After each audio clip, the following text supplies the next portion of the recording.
ಐರೋಪ್ಯ ದೇಶಗಳು ಅಂದ್ರೆ ಯುರೋಪಿಯನ್ ಕಂಟ್ರೀಸ್ ತೆಗೆದುಕೊಳ್ತಾ ಇದ್ದಾವೆ, ಬೇರೆ ಬೇರೆ ದೇಶಗಳು ಕೊಳ್ತಾ ಇದ್ದಾವೆ. ನೇರ ಕೊಳ್ತಾ ಇಲ್ಲ, ಅವರು ನಮ್ಮ ಮುಖಾಂತರ ಕೊಳ್ತಾ ಇದ್ದಾರೆ, ನಮಗೊಂದಿಷ್ಟು ಲಾಭ ಕೊಡ್ತಾ ಇದ್ದಾರೆ, ಮತ್ತು ಬೇರೆ.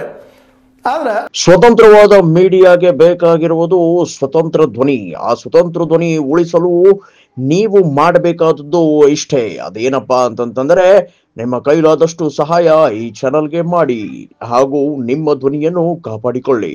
ಈ ಸಂದರ್ಭದಲ್ಲೇ ಒಂದು ರೀತಿಯಿಂದ ಇಂಡಿಯಾಗೆ ಅಥವಾ ಭಾರತಕ್ಕೆ ಒಂದು ಹೊಸ ಅರ್ಥನೀತಿ ಹುಡುಕುವಂಥ ಸಮಯ ಇವತ್ತು ಬಂದಂತ ಹೇಳಬೇಕಾಗಿದೆ.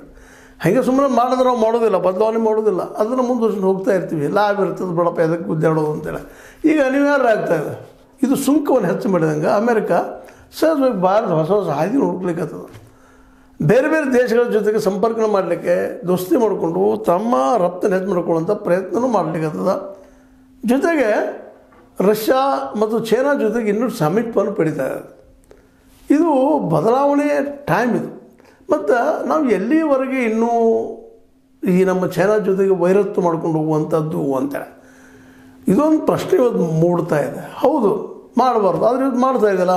ಯಾವ ದೇಶ ಇದು, ಯಾವ ಒಂದು ಪಕ್ಷ, BJP ಆಗಿರ್ಬೋದು, RSS ಆಗಿರ್ಬೋದು, ಅವರು ಚೈನಾ ಒಂದೊಂದು ಕಾಲಕ್ಕೆ ಪೂರ್ತಿಯಾಗಿ ವಿರೋಧ ಮಾಡಿದಂಥವ್ರು. ನೆಹರು ಅವ್ರನ್ನ ದಾಳಿ ಆದಾಗ ಅವ್ರು ಸೋತಾಗ ಭಾಳಷ್ಟು ಖಂಡಿಸಿದವ್ರು ಯಾರಪ್ಪ ಅಂದರೆ ಈ RSS ರೂಪದ ಈ ರಾಜಕೀಯ ಪಕ್ಷಗಳು.